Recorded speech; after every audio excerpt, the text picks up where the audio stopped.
Welcome back, ladies and gentlemen, to Doctor Who Reviews. This week, we're talking about the Tom Baker story, Horror of Fang Rock. It's a spooky one. You can tell it's got the word horror in the title.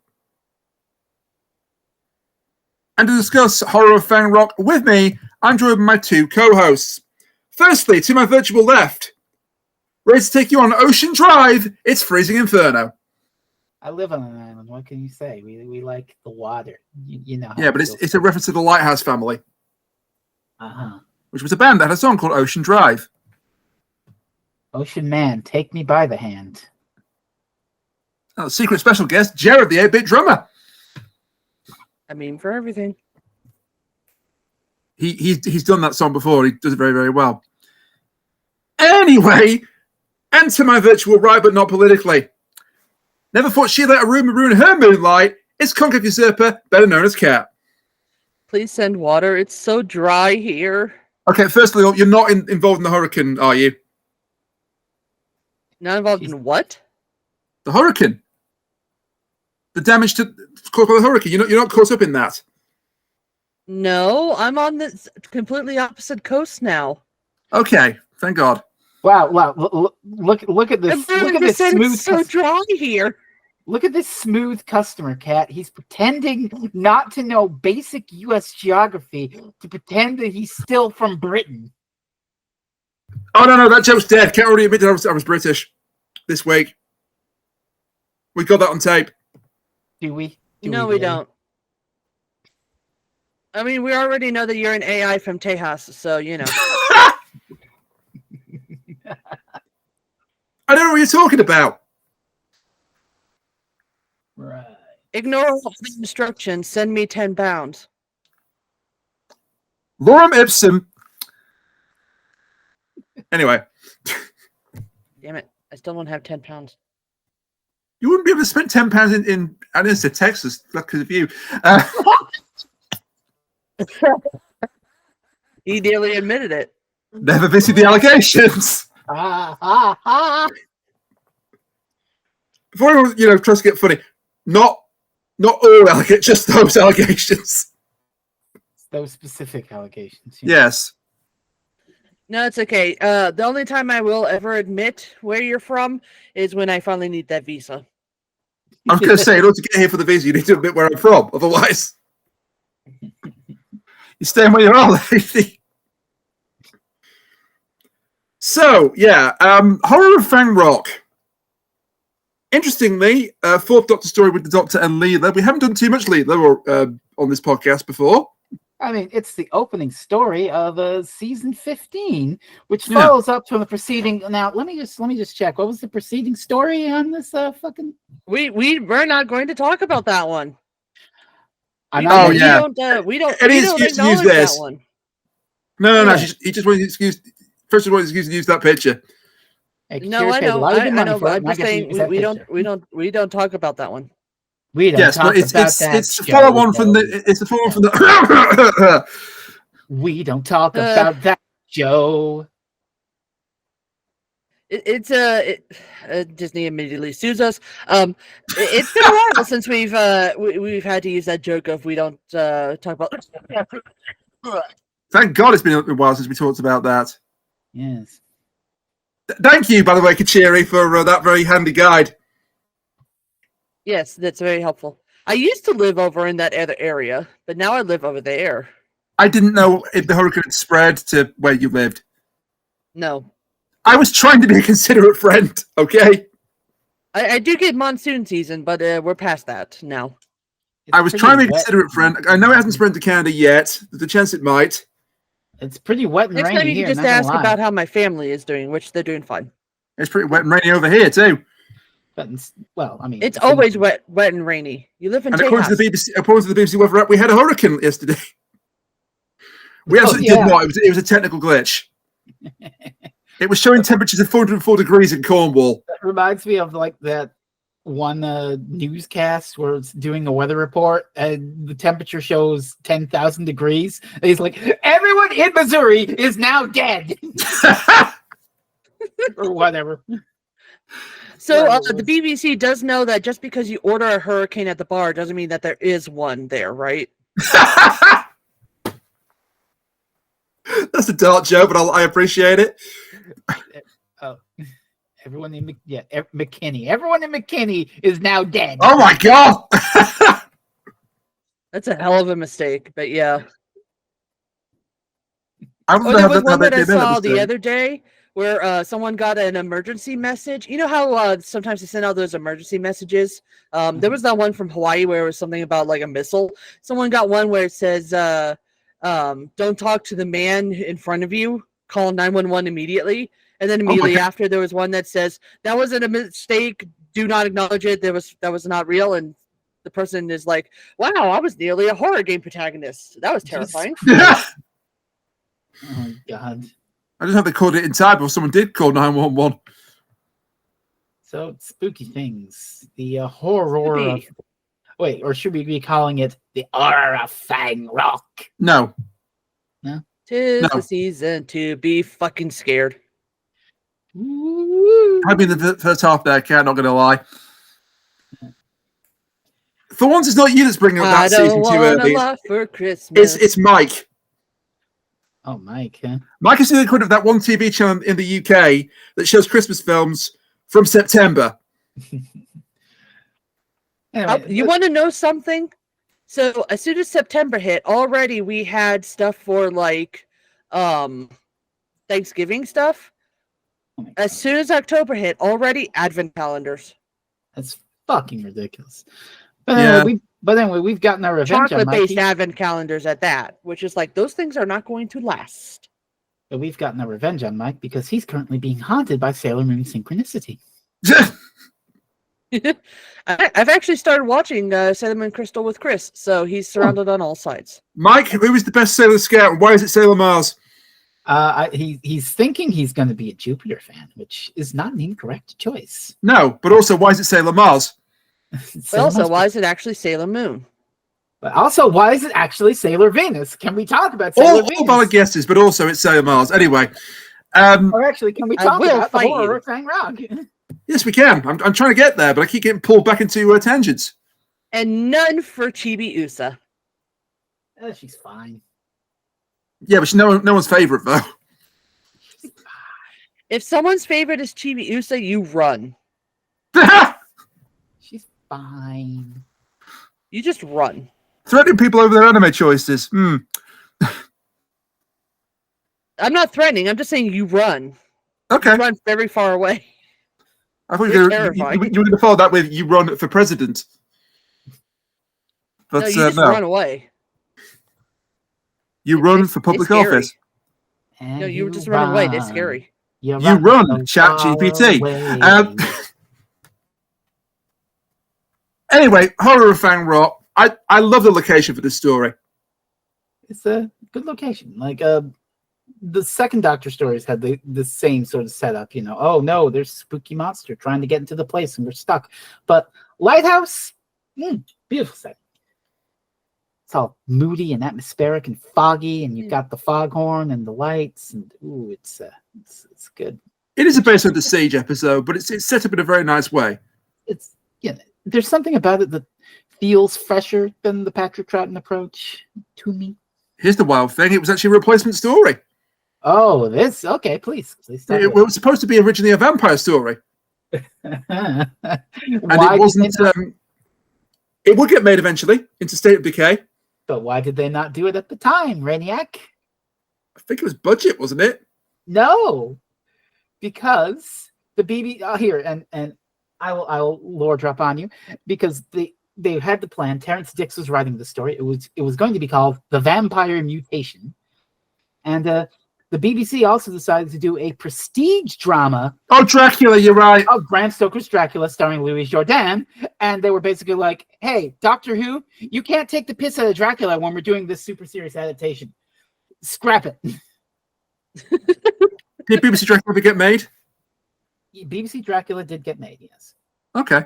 And but Vampire Mutation got put on the shelf, and then eventually it became The State of Decay, which is a pretty good story. Yeah, it kind of rules, but it does kind of. I will say this is one good thing about classic Doctor Who. It's like you can say what you want to about New Who with like all the different sets and the budget and like the CGI and everything, but classic Who made do with what it could, And when it came to like the sets and everything, it had small sets and it made it work. The tension in this episode's like the serial, it worked for me. Like there was the tension there of you're stuck in a very small space.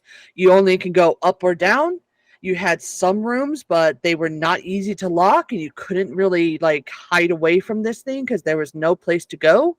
There was one moment where the doctor's literally hanging out a window to try to get away from it, and even then, it was very, like skin of his teeth. Mm-hmm. And it was a good episode. It was a good series of episodes that really made the tension come together. Essentially, they could have been shown at Halloween easily. Yes, essentially. This was a September 1977, I think. So yes. Close. So the actual October story would have been The Invisible Enemy, the debut of some robot dog that didn't go on to do much. Unfortunately, apart from that, not a good story. But apart from the K9 debut, which is excellent, but the actual story he's in is not very good. We could have had K9. How could you do this to me? The Invisible Enemy is not that great. I know, but we could have had K9. That would have made up for it. We've got plenty of K9. But we could have more K9. Fair. Anyway, this story also marks another milestone. It was the first Doctor Who story to be entirely filmed away from London. Oh, really? At Pebble Mill in Birmingham. Definitely not in Brighton. Definitely not in Brighton, no. Birmingham. All I know about Birmingham is it's a shithole. I fucking hate the place. I fucking hate it. All I know about Birmingham is the Crotons came from there. It's still hilarious to me, I'm sorry. The Dynatrope. Yeah, these all powerful robot overlords and they've got Brummie accents. It's funny. Oh God, Crotons. Speaking of Patrick Troughton throwbacks. Oh Jesus. Just wait until we do the Dominators. Oh Christ, I am dragging Mike in for that shit. Mike wants to be in for that shit. Oh, you're gonna be here. You're gonna take. It's his pick, so yeah. What's that I'm hearing? We're gonna drag Mike in for another redo of Frontios? Yeah. No. That's the April Fool's episode. Good on you, Mike, confronting your fears. No. Here's what we do. We say that we're doing Frontios and the Dominators, and then we get Fraser Hines on Cameo to be like, "Psych, you idiot! You watch Frontios for nothing."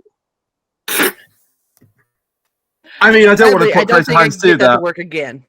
Is Fraser Hines even on Cameo? Yes, that's why I specifically said him. Okay, but I mean, it's not like you can say this podcast has the stance of we will not make Doctor Who actors shitpost on Cameo to troll our friend group. Oh my God! Sorry, I have to just interrupt with what Kachiri's just put into the Discord. What fucking it? Yeah, we're not doing that. We're not doing that. I've never even seen Once Upon a Time, so we're not. No, we're not doing that one. Once Upon Time, that weird fucking Flux episode. What are you talking about? No. No. The series. What are we talking? I don't know what we're talking about. Once Upon a Time is a TV series. It's called Once Upon a Time. It's basically weird, twisted, modern fairy tales where like there's a alternate universe and fairy tale people are brought into modern times. Yeah. What if all the fairy tale characters existed in one place? But also, what if they were modern day people as well as being fairy tale characters? Yes. I have one question. Is this a CW show? No. In fact, funny enough, no. It feels like that should be a CW show, you know? Apparently it's Disney. Makes sense. Lost media now, but Disney. Lost media. Sorry, it's Lost. He said it's Lost, as in like the show Lost, but Disney. Oh. Sorry. It was on ABC for a time. Yes. But yeah, it had a bunch of them. It had like at one point it had like a Wonderland themed one. It had like a Frozen themed one. Oh. It was created by the guy who made Lost. It had an eighth dwarf called Sneaky, apparently. Did you like the Wonderland one, Cat? I don't know. I didn't watch it. You didn't watch a piece of Alice Media? What a shock. But I've never seen Once Upon a Time. You didn't watch a piece of Alice Media? What a shock. But I do like the location, even though this is based on the Prestige episode, and those are pretty common for Doctor Who. They managed to make it unique enough to stand out as not just being your standard based on Prestige episode. Well, and we have a very minimal cast too, which helps. It's the 70s too. They don't usually do that in the 70s. That's more, again, it's more of a Patrick Troughton thing where they kept doing them over and over. It kind of became a little old hat, as it were. That's true. There isn't too many based on Prestiges in Tom Baker's era. No. I mean, it does help that the cast gets more minimal by the hour. Yes. I mean, we started I'm with mad about. Keepers. I'm so mad about that. I like some of these characters. Some of them, yeah. Others, I'm happy that they're gone. Some of them, however, I'm not. Yes. Yes. Tell us about them, Rain. Well, we've got the Lighthouse Keepers to start us off in part one. We've got Ben, Ruben, and Vince. And then suddenly we've got Ruben and Vince. Because Ben gets off about 10 minutes in. I like Vince and Ruben. I do too. And you should recognize Ruben. Oh, yes. Should I? We've seen him before. Yeah, we've seen him before. Well, I don't...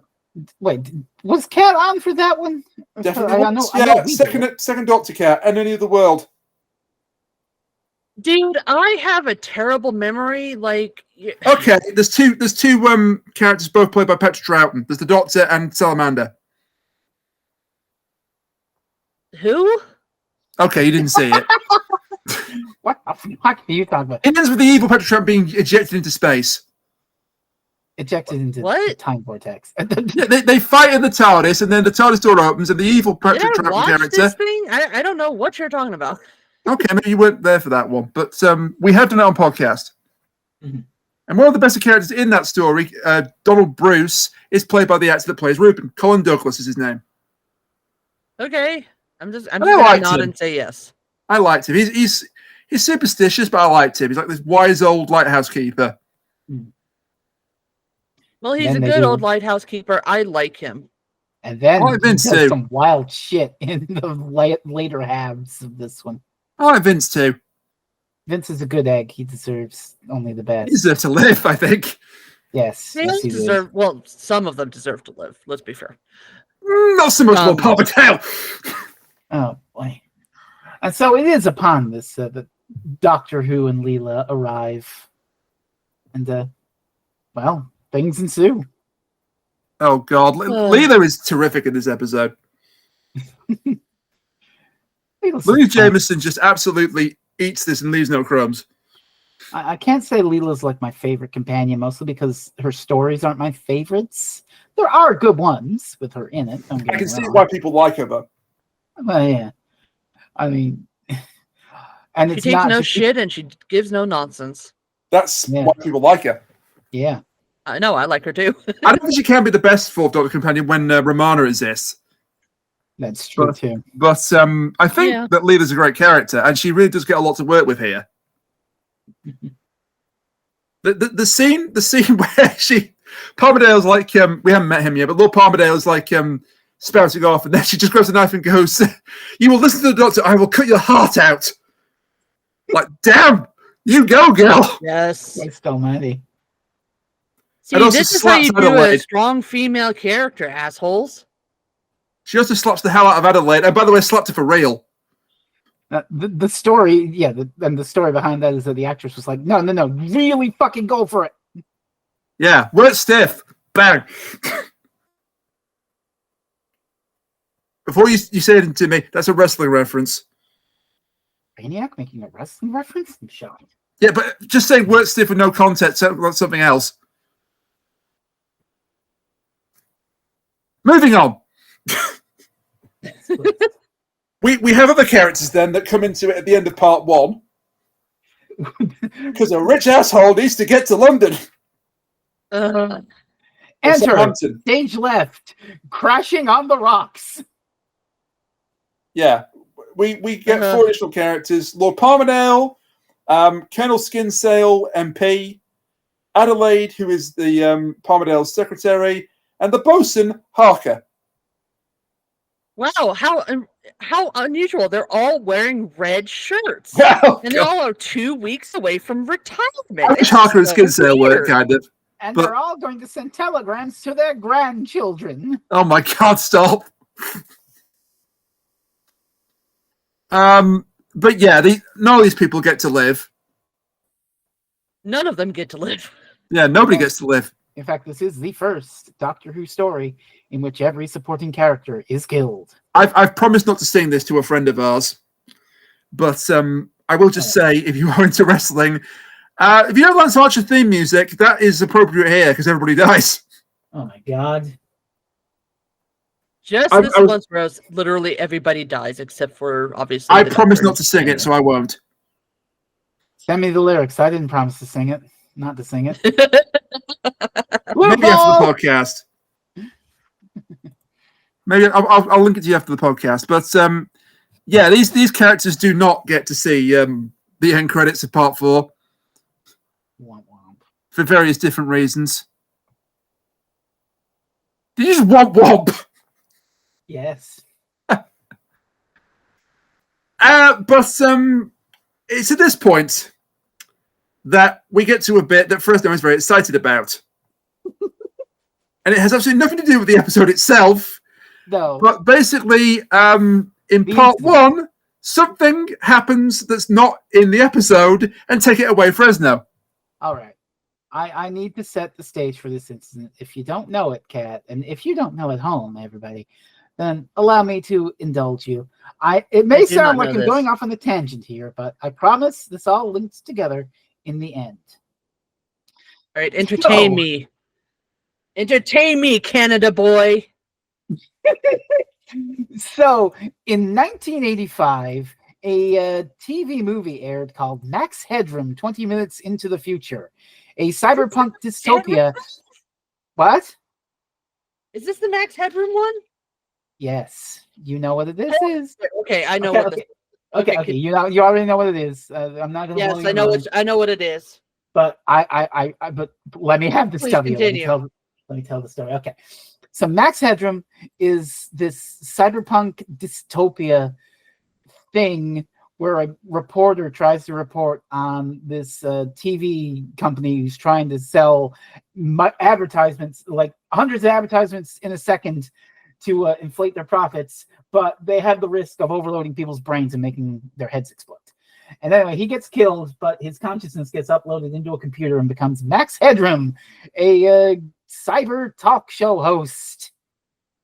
And this character became extremely popular in the 1980s. He had his own talk show. He became the spokesman for New Coke, a decision which totally worked, and everyone was successful and made a lot of money from it.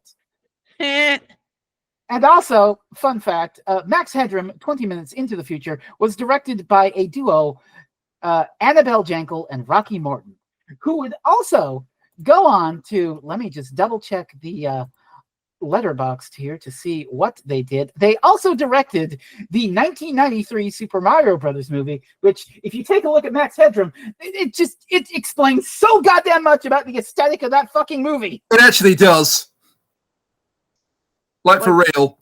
It is the Rosetta Stone that just solves everything about that. Why it is the way it is. It's just. Also, do you know why the character is called Max Headroom, by the way? Huh?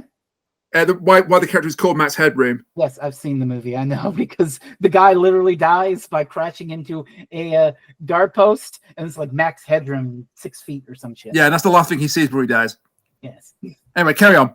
But you may be wondering what the hell this has to do with Doctor Who. Well, the character was extremely popular, and he had all sorts of merchandise, including Halloween masks. And so, our story takes us to a cold November night in Chicago, Illinois, in 1987, where the PBS station in Chicago was showing, late at night, an old rerun of Doctor Who, Horror of Fang Rock, Episode 1.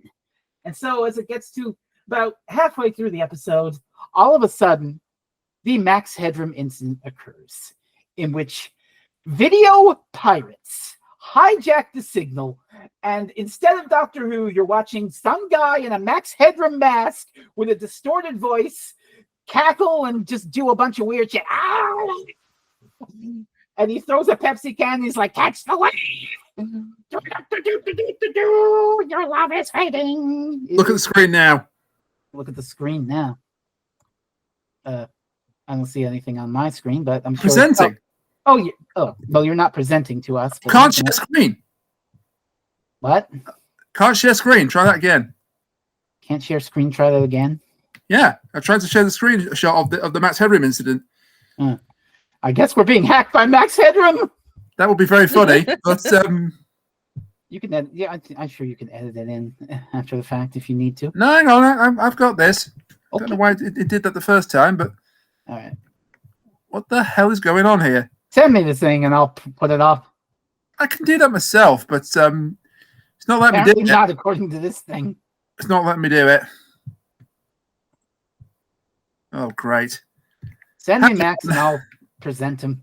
Yeah, anyway, you know what it is. You know what it is. I know what it is, but they need to see it. And Rain, you're going to put the actual incident because this actually was on VHS. There it is. Well, I wasn't going to show. Is that why it was blocked? Because you were presenting at the time?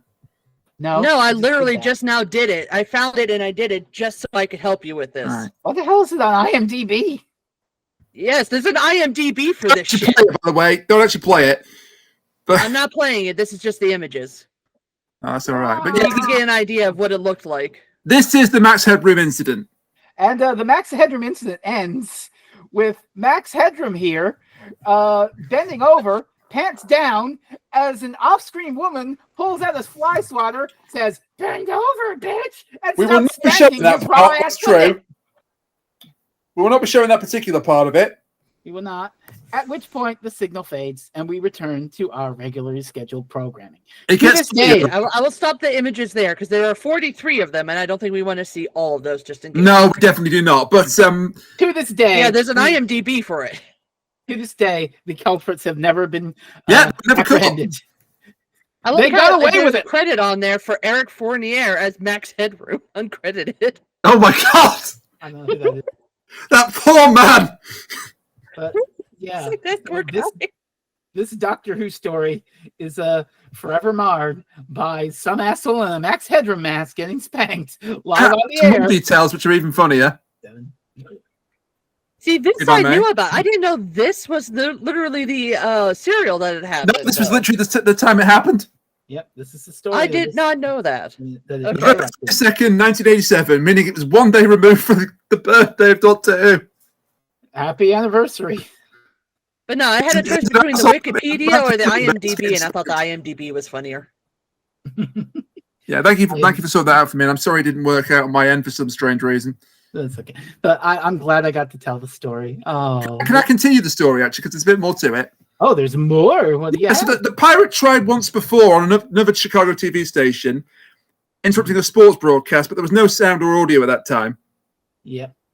And after I'm about just 15 gonna, seconds, while you're talking about that, I'm just gonna put this up. This is fan art somebody did of it. oh my god, Fan art. fan art of the Fan Max art. Headroom incident These are all quotes from it, by the way. from the actual video. I I stole CBS. I stole CBS. Oh God. The best part is when The video pirates with the same video but with no audio broke into a Chicago TV sports broadcast yes. about 2 hours before the Doctor Who incident, and on that occasion they were quickly caught and kicked out. Because they went for a big TV station, but then Yeah, they went. but it led to the egg going. If you wonder what that was, so wait. And then they tried again with PBS because it was like 11 o'clock at night, and There was no on the station. security. It's like it's fucking Dom Baker. Yes, and apparently it led to people having like conniption fits and heart attacks. Like, get this off the air! Can you Someone wrote imagine? trading cards on it. Can you imagine? Fucking, you come home from a long day of work, and you're like, "Oh, goddamn, that was rough." But at least I have that Doctor Who I taped last night. And then the I following day, remember it the gets words. even funnier. Watch this. What the- It gets even funnier. So, firstly, I know what part of the broadcast it interrupted. Yeah. What part one it interrupted? So do I. It interrupted Leela taking off her clothes. Like a perfect cut of Leela taking off her clothes. That doesn't mean that you're going to be censored. The video pirate is a prude. The video pirate is a prude, you say. He's not that much of a prude if he's getting spanked. That's the joke. That's the joke. He's a selective prude. A selective prude. And secondly, a third Chicago TV station had a bit of fun with this the following day. They trolled one of their own sports presenters by randomly cutting to the Max Headroom video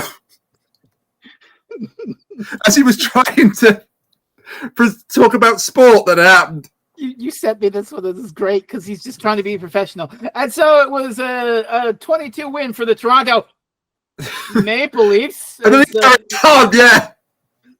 They scored 3-1 and it's getting the playoffs. People thought it was real. People thought the Pirates struck again. I will say one more thing about Max Headroom. If you've ever seen Back to the Future 2 and the part where they go into the 80s cafe and they got all the Ronald Reagan and Michael Jackson shit on the TV, they're making fun of Max Headroom there. Yeah. That's why that is what it is. They are. And also, because I did my research before I did this podcast, there was another video piracy incident a year before this, which was a lot more wholesome, actually, called Captain Midnight. Oh, yeah, Captain Midnight. Okay. Who broke into a broadcast for about 4 minutes and just put up a message saying it was unfair for people to pay for satellite cable. He got $95 a month for HBO? No way! Yeah, he got caught and prosecuted. No. He felt so bad about it. He gave himself up. He's like, yeah, I did it. Well, I don't think he gave himself up, but when he was questioned, he was like, yeah, right, you got me, fair cop. He turned himself in. Well, if that's what his conscience required of him, I think his incident was far less bad than this. I mean, while we're on this, Rain, have you ever heard of the Rillen incident? I have not, but I feel I'm about to. It's like, it happened on your side of the pond, like in 1977 in the south of England. Someone I wasn't born then! Yeah, I mean, you heard of it after the fact. Don't see it live. I haven't heard of it after the fact either, but go on. In the south of England in 1977, some people broke into the signal of the news, but it was audio only, and they basically said that they were aliens. And we are in high command. Oh my God. Peace, shit like this. While we're fucking just talking about broadcast signal intrusion incidents in this Doctor Who podcast. See, these people are pussies. They're doing it all wrong. What you do is you break into a broadcast, you have a woman who's crying hysterically, and she holds up a sign that says, please wake up. Oh, That's how you fuck with people. Oh, man. I mean, in fact, we had that too. We had protesters literally chain themselves to a news desk. Oh, my Christ. In the UK. You can literally hear them shouting over the broadcast. So we should probably go off on a tangent from our signal intrusion reviews episode to talk about something a little more obscure like Doctor Who. Something War of the Worlds is good cheery. He's absolutely right, by the way. Hello, how do you do? I'm Orson Well, Welles. War of the Worlds was less on purpose and was more just like, hey, let's put this radio show on and just not tell anybody. And then it's like, oh shit, we've accidentally freaked everybody the fuck out. Yeah, but that's the incident. And then there was another incident of a less Max Headroomy persuasion that happened on the set. Yeah. Because Tom Baker, great actor, but apparently in that day and age, hard to work with. Mm-hmm. So he and Louisa Jameson, who plays Louise Jameson, who plays Leela, they didn't get on initially because Tom Baker kept trying to upstage Louise Jameson, and Louise Jameson wasn't having it. And there's a scene in part 3 when the Doctor is carrying the dead body of Lord Palmerdale, who's just been electrocuted and fallen off a lighthouse. What a way to go. And he kept deliberately going into his cue early, so he kept stepping in front of Louise Jameson to deliver his line. And to her credit, Jameson insisted that we do a retake of this until he gets it right. And on the third or fourth attempt, he actually stuck to his mark, and apparently he was impressed with her for not giving up. Oh wow, you're not putting up with my shit. Okay, we're friends now. Kind of.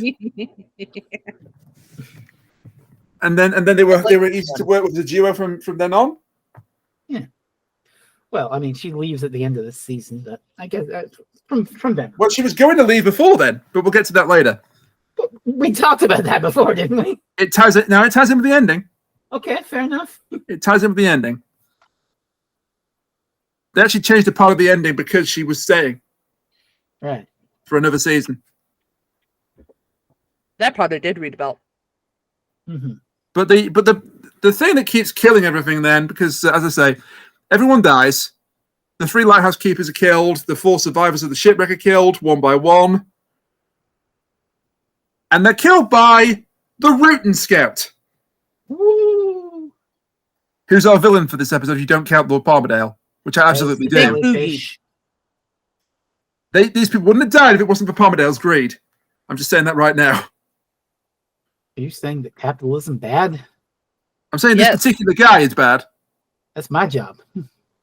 Because he was gambling with Skin Sale and he beat Skin Sale, but rather than pay him, the MP said, "Oh, I give you these insider trading tips. You can make a fortune on the market." He's already a millionaire. He already carries diamonds with him wherever he goes. But he thought he'd make some more money. It got them all killed. Money. We've got to have money. You know what's funny? I had the info text on this time on the Blu-ray, where instead of like the subtitles, it just shows you fun facts about the story. And there's a scene in part 3 where Palmerdale is talking to Vince, and he's like, I really need to get a message through the telegram. It'd be worth your while. I could give you, say, £50 to do it, which doesn't sound like much, but as the infotext actually points out, it's like 1910. £50 is equivalent to like £5,000 in today's money, according to this shit. So and then he promises that again. $5,000. Sure. It's 10,000. That's a lot of money. Yeah, it's 10,000 because he promises that much again. Yeah, so that's a lot of fucking money for a bribe, But when Palmerdale dies, Vince burns the bribe money. And he's like, I don't want no part of this. You will never take me alive. And Skin Cell does overhear Palmerdale bribing Vince.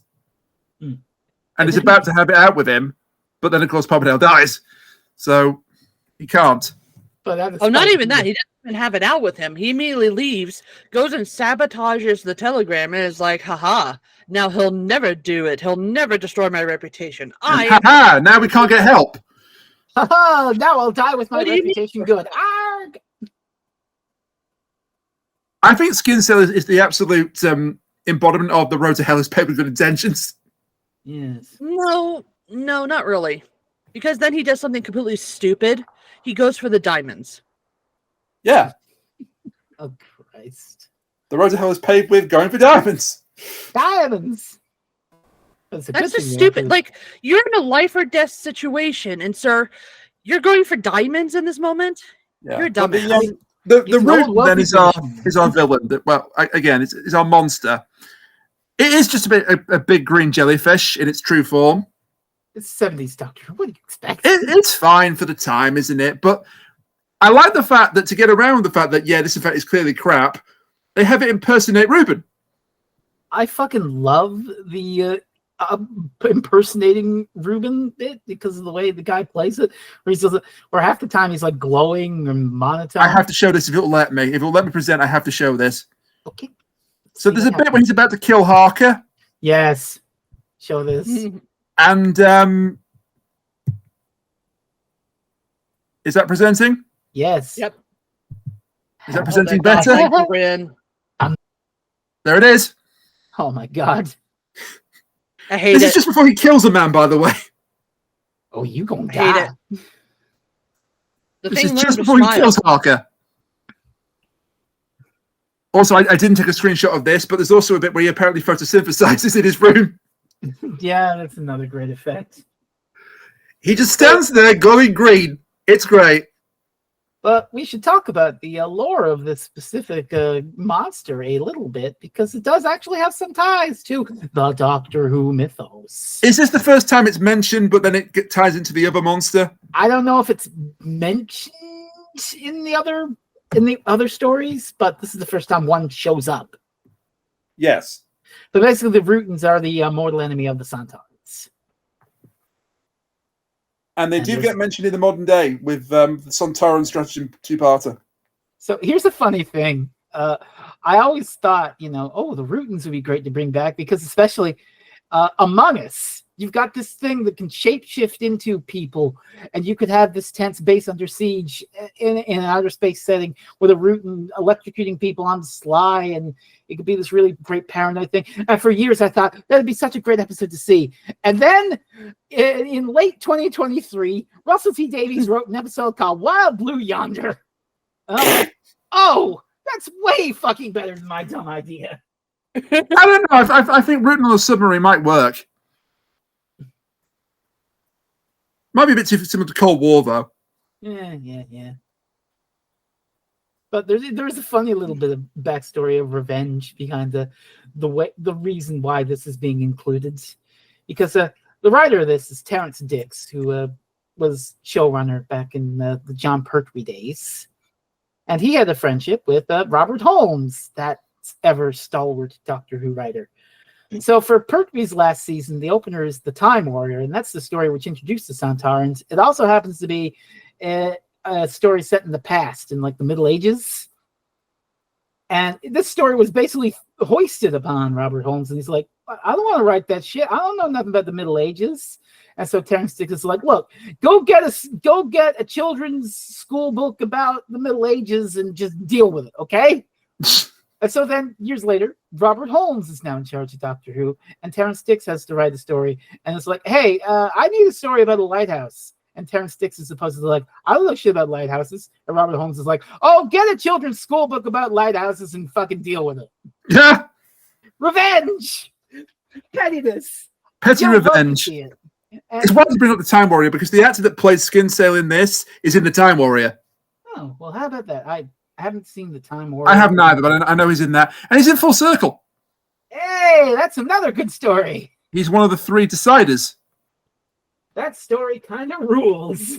Actually, it does kind of rule. The most dramatic death of a man falling into a swamp I've ever seen. Oh, it's that guy. Oh, shit. No, it's not him. I'm just saying that that story contains the most dramatic death of falling into a swamp I've ever seen. Yes. Hell, Dexter, we've come full circle. Beautiful. God, I love that story. It's pretty good. Yeah, so Dick's added in the Rutan because he's like, I guess he was thinking about the Santaran thing because of this suture, and he was like, you know what? We've never seen a Rutan on the show before. Oh, what the hell? I think they realised it pretty good. Yeah. Also, I love the fact that because it's got metamorphic technology, it keeps Ruben's voice. Yeah. Even as the jellyfish form. Well, they paid for the actor. They got to make sure that they use him. He wasn't credited for that voice, but they got him there. They paid for the actor. They have to make sure to use him. I'm fine with it because it means that Colin Baker, God damn it! It means that Tom Baker can actually interact with this thing. That's the Freudian slip I would have expected from Kat, not you. They're both called Baker, all right? I don't get my bakers mixed up because I am a baker. Hi-oh. Yeah. Hey-o. But part 4 is absolutely wild because we kill off the remaining members of the cast that haven't already died. I love the part 3 cliffhanger because it's that meme, it was at that moment he knew he fucked up. Oh, God, the fact that the Doctor admits to a mistake is actually pretty big. He's just like, I fucked up. I thought I was locking the monster out. Instead, I locked it in with us. Yeah. It's a pretty big deal, actually. Yeah, it's a pretty big deal that results in the death of several humans as they get fucking electrocuted. Well, again, I would argue that's still Palmerdale and Skinsale's fault, but... Well, Skinsale's death is definitely as a result of the Doctor takes time to reflect on this and is totally sad by the end of this episode. Wait. Oh, no. Wait, what did you say, Kat? He does what? Nothing. No, she didn't say anything. What did you say? She didn't say anything. I thought I heard a fun little word there. No, she was just talking about possible I just attacks. said It's that the fine. doctor would totally take time to reflect. Doctor Who Near Alert. Doctor Who Near Alert. Perfect. God damn it. You should know right now we will always team up against you. We're the Oh, antagonist. yeah, no, this is a handicap match. This is just a living, breathing handicap match. Well, yes. I've got no one to tag in. Listen. If Bryan Danielson can beat fucking Randy Orton and Triple H to get, I mean, that's fitting because he might be retiring tonight. For real. Oh wow, for real. I mean, he certainly has had his time. Well, in the storyline, if he loses the world championship, he's retiring as a full-time wrestler. But apparently, he's actually really screwed up, like health-wise. I mean, yeah, he's had some bad problems over the years. He needs neck surgery ASAP. Poor guy. But he's working through it because he's world champion in AEW. At the time of recording. Wrestling is an art that destroys your body for entertainment. I know, and we should really appreciate them more for this. Mm. As the Young Bucks said when Bryan retired the first time, enjoy your favorite wrestlers, but they're also very temporary. Yeah. I mean, Bray Wyatt kind of, is the ultimate in that. Poor guy. Yeah, rest in peace, Brendan Rotunda. But part 4 is absolutely wild. Yeah. Because, as I said, we kill the members of the cast. Leela gets to blow up an alien. I'd be very happy about it. Yay. So I have to set this up, I have to do this justice. Okay, please. So, way back in part 2, there's talk of them bringing something on board, like a shamuli, which is a sort of primitive projectile weapon. Right. And then they stashed the shamuli in the lighthouse, top of the lighthouse. And then in part 4, that gets called back to because check off. Yeah, what's his name? Skin Cell says we've got the shamuli at the top, and then the Doctor dismisses that and says, "No, let's just use a mortar instead." Man, let's just create a mortar gun, fill it with stuff from our pockets. No, really, anything you can find. Does Leela also take the bag of jelly babies and stuff it in there? Because I swear she does. Oh my god! I mean that would fit. I swear she takes the bag of jelly babies and shove it in there. Because of course, jelly babies are made of gelatin, which is a kind of plastic. Whoa. Kind of plastic explosive. I now this is a new side of the Doctor. You will have a jelly baby. But before that, they also bombed the Rootin on the stairs. Like they laid gunpowder. And at this point, by the way, Harker's been killed in part 3 by the Rootin that's impersonating Ruben. Then Vince dies in part 4. And again, shit-eating grin moment for Ruben. I don't have that. I don't have that screen capped, but trust me, it's just as funny as the first time. Funny. It's not. Then Adelaide just dies because the script has no need of her anymore. Yeah. Like she literally faints. When Leah's like, "We have to fight to defend our lives," and then she just faints. Then she wakes up. Then Ruben immediately kills her. Ruben the Rootin, as the Doctor calls him. This podcast is making me want a sandwich now. What the hell? Oh, check the Discord. Check the Discord. I was laughing about the Ruben joke, but also that's funny. Well, they literally did call him that. In fairness, yes. I didn't write the joke. Robert Holmes did. Frezno wanted a sandwich. Yeah. A Ruben. Yeah. Oh. See, that joke doesn't work in Texas. He admits it. He admits it. No, I didn't. That's a joke. He admitted. Oh my god, he admitted.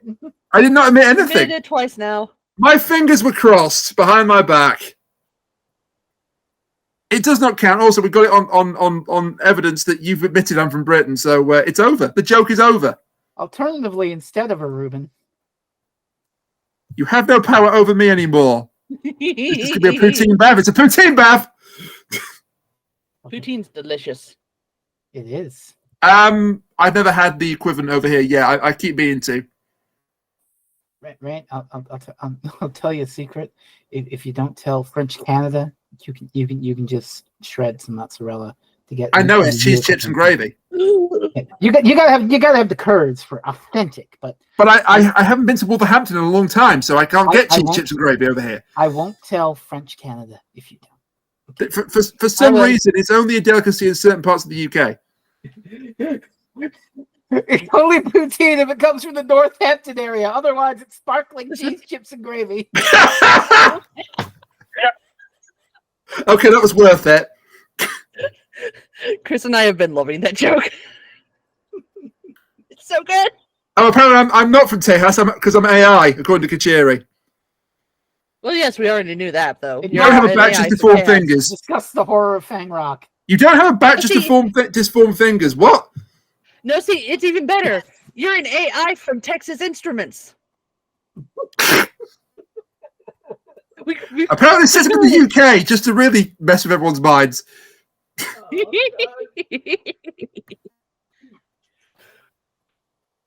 But no, seriously, Adelaide just dies because the script has no more need of her. Yep. She's screamed enough times. She's fine. Go ahead, sleep. She is kind of. This is going to sound unkind, isn't it? Mm-hmm. But she is kind of. Are you guys seeing this? Seeing what? Yeah, probably just me. No, she is kind of useless. Yes, It's she kinda is. like Terrence Dix is looking at Leela and is like, "What? The girl companion is like competent and throws knives at people and doesn't scream at monsters. What is this shit? What kind of Doctor Who? Oh yeah, she hooks a knife at the Rootin', by the way. Oh, It doesn't work, but you know. No, but she just no hesitation. It looks like if you touch that thing, it'll kill you. Okay, then.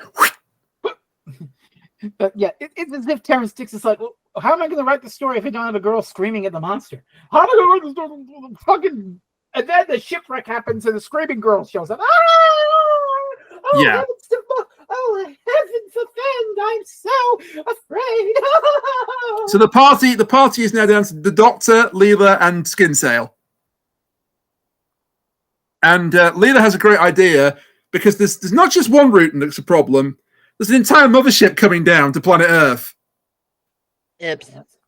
And the Rootin' was killing everyone because it's also the Rootin' refers to itself as they because it's plural. Like it's a We Are Legion thing going on. And Or it could be non-binary, no. I think Kind of reminds me of that one alien species from Mass Effect. I forget what they're called, but they are indeed a lot like this, where the giant jellyfish and they go by like usually. Is it the Gorb? No, I don't think so. I'll have to look it up, or maybe Kachiri will find it for us. I'll look it up real fast. Or the Grob. No, damn it, the joke only works if I call it the Grob. I misspelled ball backwards. God damn it. The Hanar. They're the Hanar. Back to the drawing board. They're a race of jellyfish-like genderless invertebrates. So Leela has the bright idea, literally the bright idea, to convert the lighthouse lamp into a laser beam. As you do. But in order to convert it, and the Doctor's like impressed by this suggestion. It's like, that's brilliant, Leela. But we need like carbon. And it's like, oh, well, the rich guy's got diamonds on him. Wait, what? That works. How Skinsale knows he has diamonds on him at all times? I have no idea. Because he's that kind of asshole. We're led to believe he doesn't like Palmerdale very much. Also, Harker just tries to strangle him in part 2, which is great. He waits a minute. It's like, hey, I'll pay you, Harker. Just get this message to my broker in London. It's like, 4 good men are dead because of you, you scum. I'm gonna take this message. These hands. Dive to the hands. Talk to the hands because the face ain't listening. Have you seen that video with Little Karibo, the Ebonics translator? No. It's so funny. He puts the script for the first ever Yu-Gi-Oh! Abridged into Ebonics. Oh my god. And he gets among other gens, the Blue Peeps Whitey Dragon Oh dear. for the Blue Eyes White Dragon, and talk to the hand becomes jive to the hand What the fuck? as Yugi's doing his mind crush thing. It's very funny. Good lord. There used to be a video like showing scenes from the episode as they were doing it, but it got taken down for copyright. Of course it did. As happens. So, lighthouse bomb. Lighthouse bomb. And Skin Sail dead because the man was greedy. Good. Like he gets the diamonds from the dead body, and then he hands them to the doctor, and the doctor just spills them out on the ground. He picks the one he needs, and then He just takes one diamond and just drops the rest. What if the diamond hadn't worked? He should just take the bag with him. Mm. And then, of course, Skin Sail agrees, like, oh, I want the diamonds. Doesn't hear the Bruton come up behind him, wraps a tentacle around his neck, and, well, they completely mess up this death effect. It wouldn't be Doctor Who without a fuck up like that. Why did they manage to mess this up? My God, dude. All you had to do was just wait for the Bruton to die. And then you could have gone and picked up as many diamonds as you wanted once it was dead.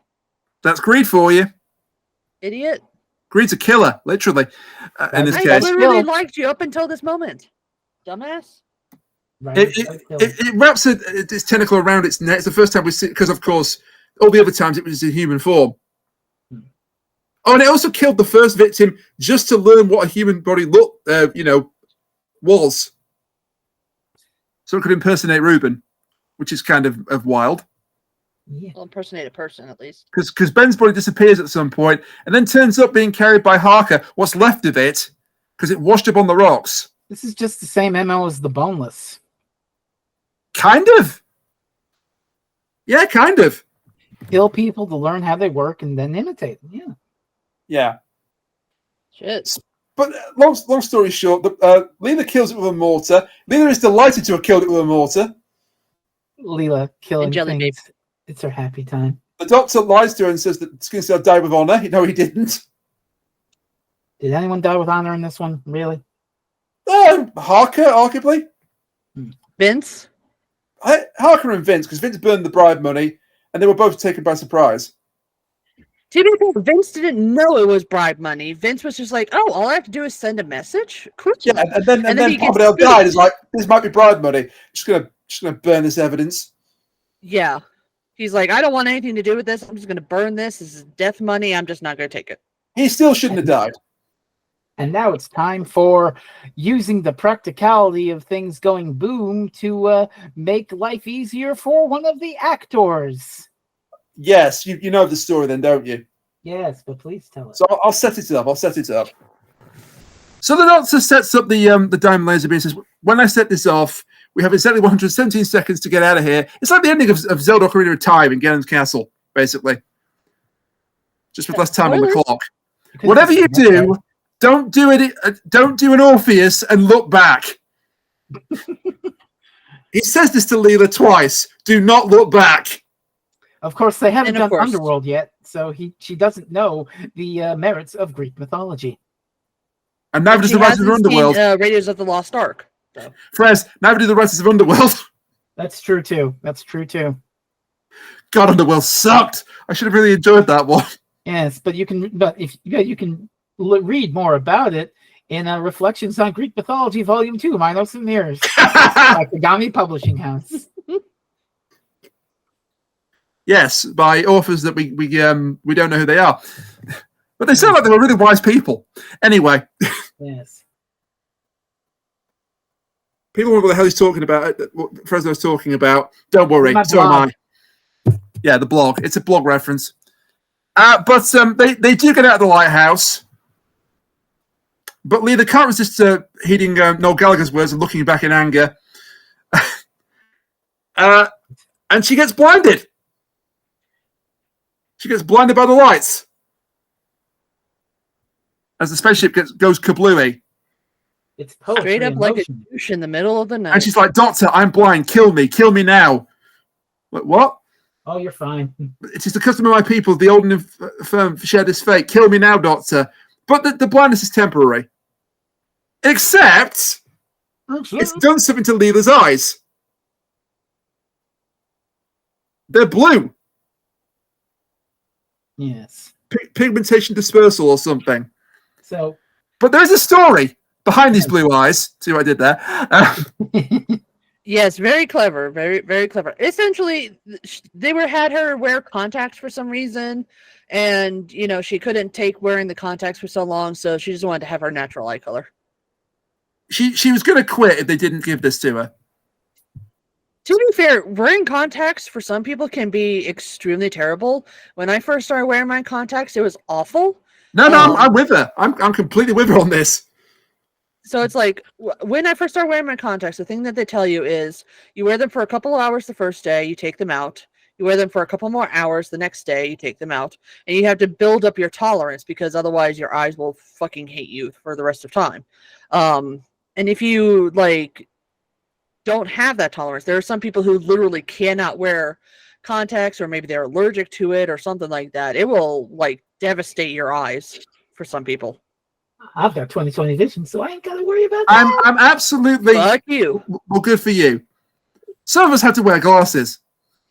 Some of us can't see for, a foot in front of their face. Some of us look good in a pair of glasses. Not to boast. Some of us don't. Not to boast? No. But yeah, that's the Rootin's final attack. Leela's eyes are blue now. And we end with a poem. Poetry? Yes, a poem. Yeah, but a very well selected poem. Because it's about the incident that inspired this story. Oh my god. So I believe it's Flannan Rock? Flannan Isle. Flannan Isle. That's it. Not remotely close to that. What the hell was I thinking? Fraggle If it helps, it's just because I have the wiki up. It's not Fraggle Rock, no. Down in Fraggle Rock.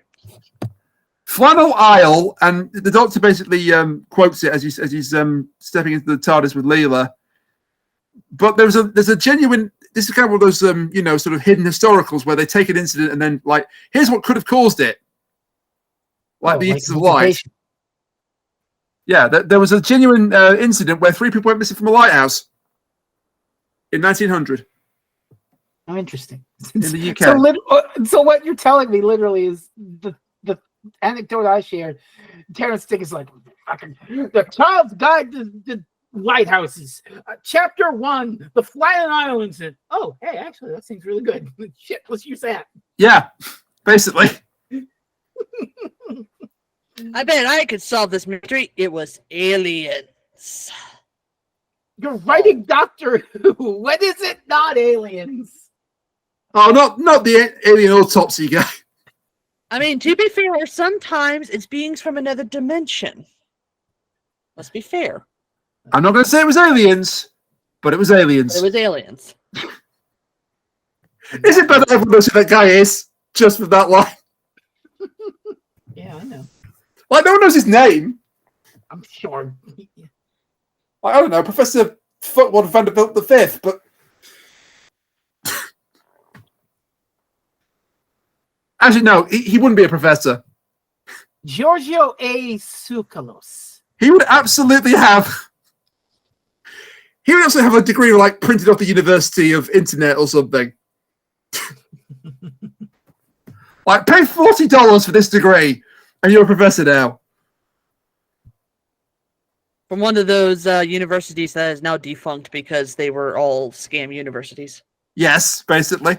So, oh god. So you're telling me that I could for a low sum of money introduce myself on this podcast as professor of this and that, owner of a Scottish landowner, and published author. Dr. Heine, PhD. Dr. P. Dr. Theodore Heine, PhD. What did we think of Horror of Fang Rock? That's my line. Who wants to go first? I'll take it if you don't mind. I don't.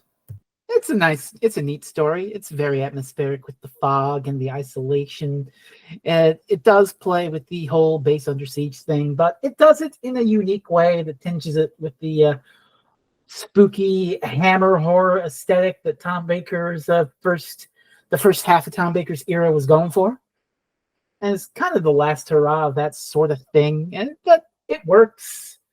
It's good. It's got characters that you like and you hate. You'd hate to see them all die. Interesting antagonist. Some good effects. And it's altogether atmospheric and neat. It is a fine Doctor Who serial. I picked this, but I'll go last. Ladies first.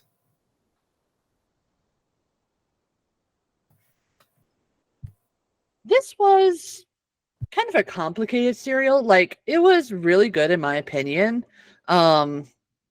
The atmosphere was good, like the sense of dread and the setting was really good.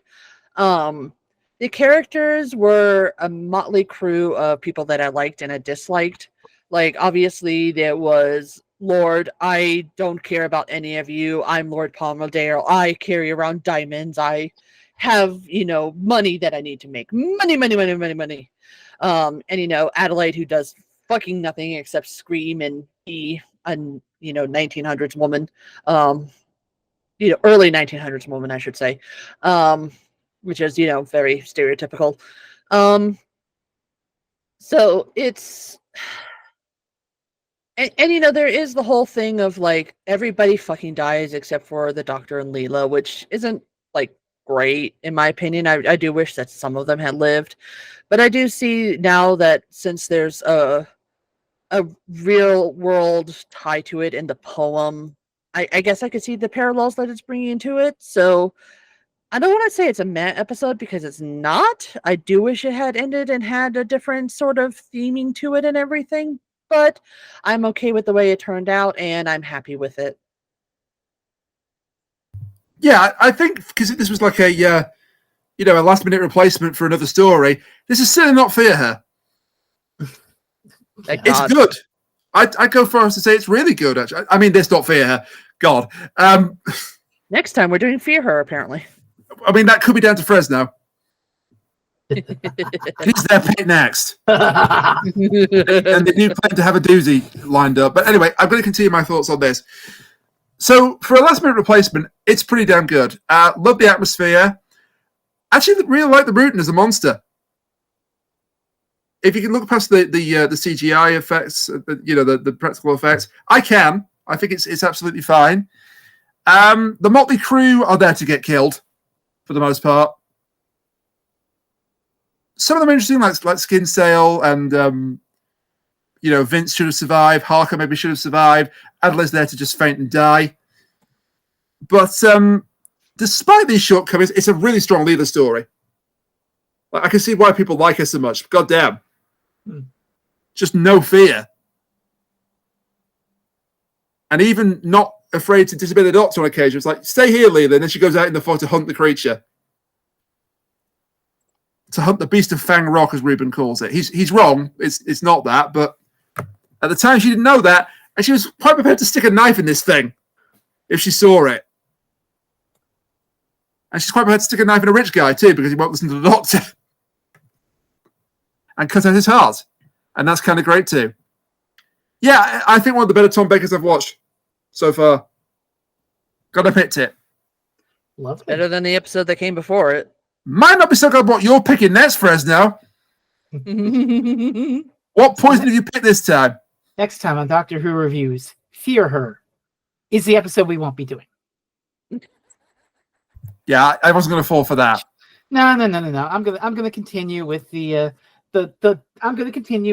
theme of the season, as it were. So you picked a spooky themed Doctor Who episode, and so I will do the same.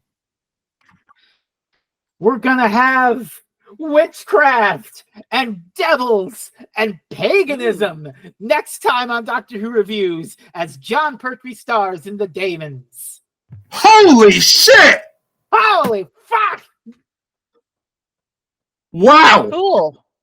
Way to understand the assignment, buddy. Fantastic! You see, I can pick good episodes Cool. once in a while. Actually, I always pick good episodes because I have impeccable taste. Oh! Ah! Oh, Yeah. right, yeah, again. You can't move your ego just goes off on like that one, buddy. Ah!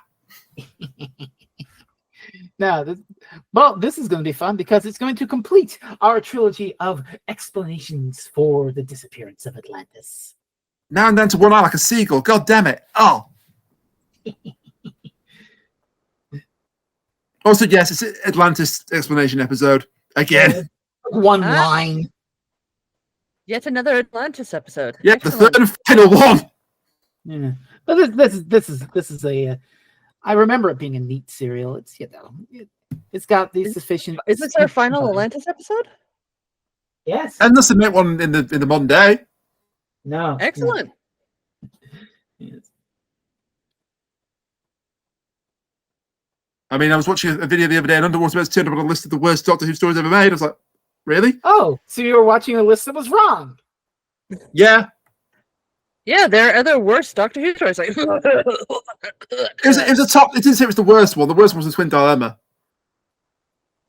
But it's like the top 10 worst classic stories, and I think Underwater Birds came in at number 9. Okay, Kat, you can talk about number 1 there. I'm leaving that one open to you. No, we're not talking about number 1.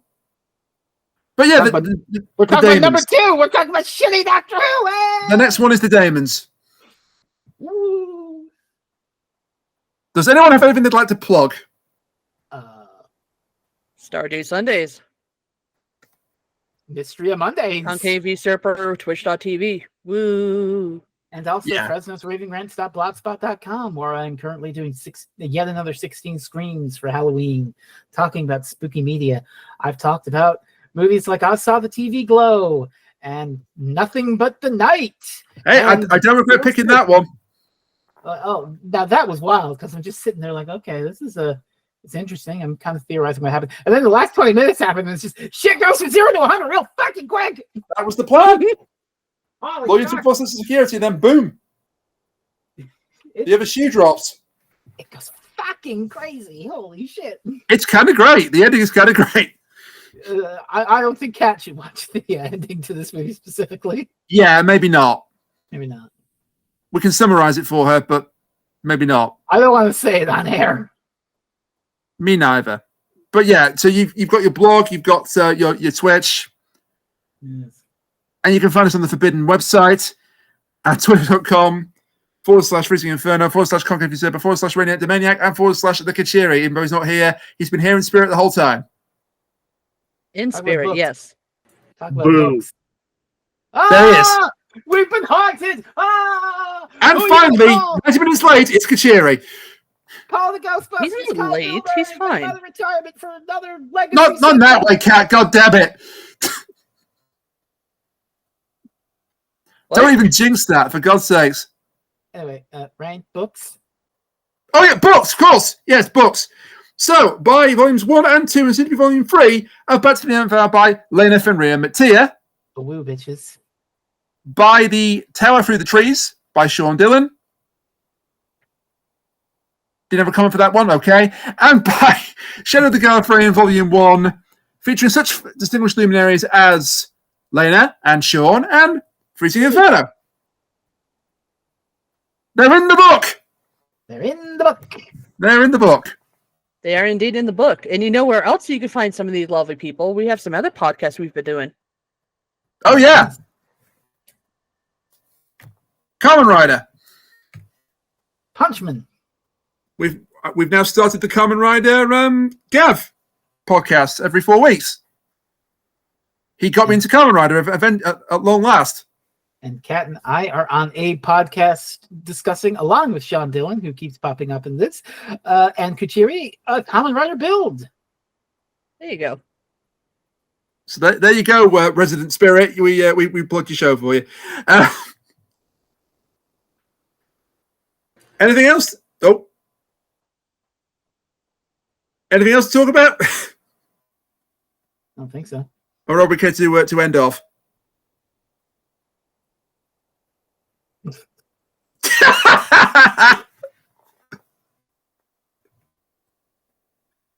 Yes, that's what the editing I'm going to have to do with that. Thanks, Kat. Oh, hey, it's the perfect season to rewatch The Velocipaster, isn't it, Kat? It is. And you know what else we need to watch? The Bee Gees movie. Yes! No. Yes. For the love of God, name a time and a place, and I keep trying. And Frez, I will remind you November's coming up. Saying anything. Name a time and a place, and I will be there. I will remind you November's coming up. You might be quite busy. I'll do that shit in That the sounds morning. like an and then I'll be excuse, Rain.